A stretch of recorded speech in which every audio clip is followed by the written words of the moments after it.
Je suis l'honorable Yves Mundelengolo Eurosia, vice-président du réseau des jeunes parlementaires de la francophonie. Et je suis dans CDFlix.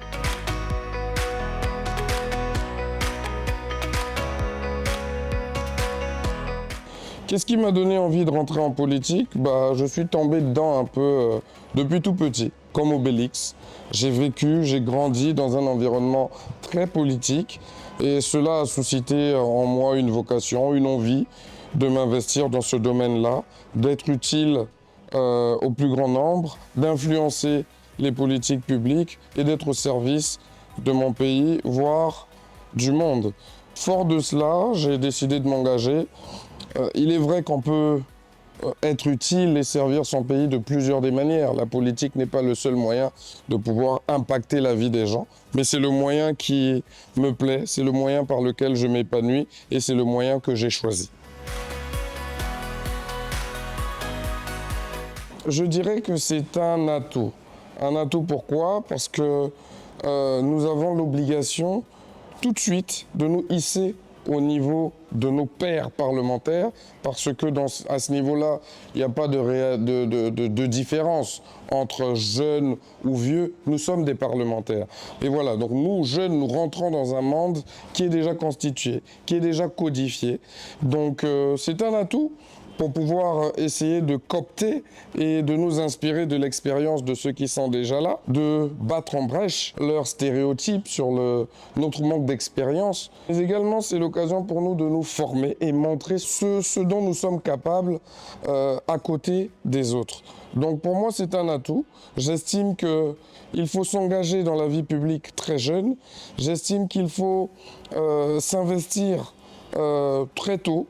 Ça permet de pouvoir évoluer, bénéficier de l'expérience des jeunes dans un partage intergénérationnel, mais également affirmer sa différence, sa valeur ajoutée grâce à l'énergie de la jeunesse. L'impact. J'estime que l'ensemble des actions que j'engage dans ce sens doit pouvoir réellement contribuer à modifier ou du moins à améliorer la vie des gens. Il faudrait que par mon action, au niveau du vote des lois, au niveau du contrôle de l'action gouvernementale, au niveau des propositions de loi, mais également au niveau de la représentativité des jeunes, que je puisse pouvoir impacter le quotidien des gens. Mais autre chose, cette autre valeur, c'est l'exemplarité aussi. Il faudrait qu'en tant que jeunes, parlementaires, donc nous bénéficions de la confiance du peuple, arriver à être exemplaires dans notre savoir-être et dans notre savoir-faire. La dernière, je dirais l'intégrité, être intègre et pouvoir, par cette intégrité, susciter la confiance des mandants, mais aussi des dirigeants. C'est un espace commun qui, par la langue, nous permet de nous retrouver, nous permet de partager nos destins et nos problématiques spécifiques. C'est une famille un peu plus grande que celle du Congo seul ou de l'Afrique seule. La francophonie, c'est aussi, je dirais plutôt, la francophonie, ce n'est pas la France. Parce que beaucoup ont l'impression que francophonie égale France. Non, la francophonie, c'est le Vietnam. La francophonie, c'est le Cambodge. La francophonie, c'est Wallis et Futuna. La francophonie, c'est le Maroc. La francophonie, c'est aussi l'Égypte où nous nous trouvons aujourd'hui. La francophonie, c'est le Congo, c'est le Gabon. C'est l'ensemble de ces peuples qui décident de se mettre ensemble pour pouvoir partager en commun leurs réalités, leurs problématiques, pour pouvoir peser sur l'avenir du monde. Et bien évidemment, c'est aussi la France. Elle n'est pas exclue de la francophonie, sûrement pas, mais c'est l'ensemble de tous ces peuples, l'ensemble de tous ces pays qui, à travers la langue, mais également parfois un brassage culturel, un brassage de différences aussi, de spécificités territoriales qui permettent d'enrichir cet environnement commun qui est la francophonie et dont je suis l'un des jeunes défenseurs parce que j'estime que ça nous donne une force de pouvoir parler au nom de la francophonie, au nom des 95 pays membres de l'APF. Pour moi, c'est l'occasion pour que déjà les jeunes parlementaires, de façon spécifique, nous ne sommes pas nombreux, que nous puissions nous constituer en réseau. Ça nous permet également de nous fréquenter, de savoir qu'il y a des jeunes parlementaires au Vietnam, au Cambodge, et de créer par ce réseau des connexions qui vont nous permettre ensemble de pouvoir construire l'avenir. Parce que l'avenir, c'est la jeunesse. Nous sommes l'avenir de nos peuples. Nous sommes l'avenir de nos territoires. Et j'invite tous les jeunes parlementaires issus des 95 pays à rejoindre le réseau des jeunes, à apporter leur valeur ajoutée, à apporter leurs différences, à apporter leurs spécificités dans cet espace commun où nous allons pouvoir parler d'une seule voix pour défendre les intérêts des jeunes, les aspirations des jeunes et mettre sur la place du monde les problématiques de la jeunesse francophone.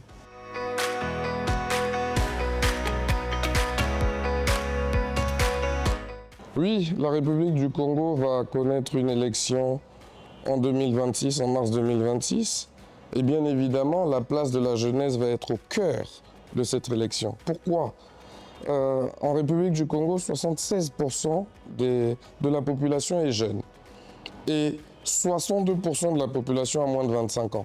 Vous voyez donc que la jeunesse va être au cœur du projet politique que les différents candidats vont présenter, au cœur de la future élection, parce que c'est cette jeunesse-là qui va choisir son futur dirigeant, qui va choisir la direction que prendra le pays. Et bien évidemment, c'est cette jeunesse-là aussi qui peut être victime des manipulations politiques, qui peut être victime des hommes politiques pour la mettre dans la rue, pour l'instrumentaliser.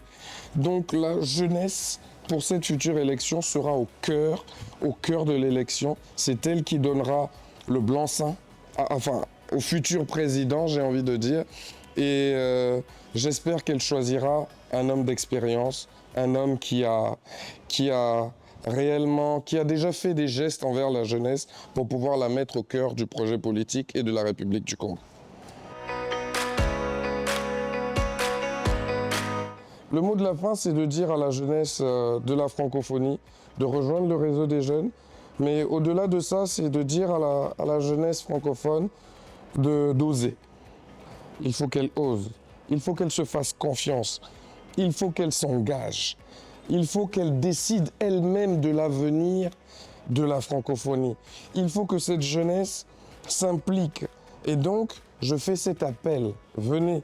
Impliquez-vous, engagez-vous dans tous les mouvements, pas seulement en politique, dans les mouvements associatifs, dans les petites réunions de quartier, comme conseillers municipaux, dans l'administration du pays, dans le sport, dans la culture, que la jeunesse, dans toute sa dimension, puisse prendre réellement en main l'avenir de notre espace commun. Comme disait Boutros Ghali, nous devons préparer l'avenir par l'éducation, la coopération et la solidarité entre les peuples. Je vous remercie.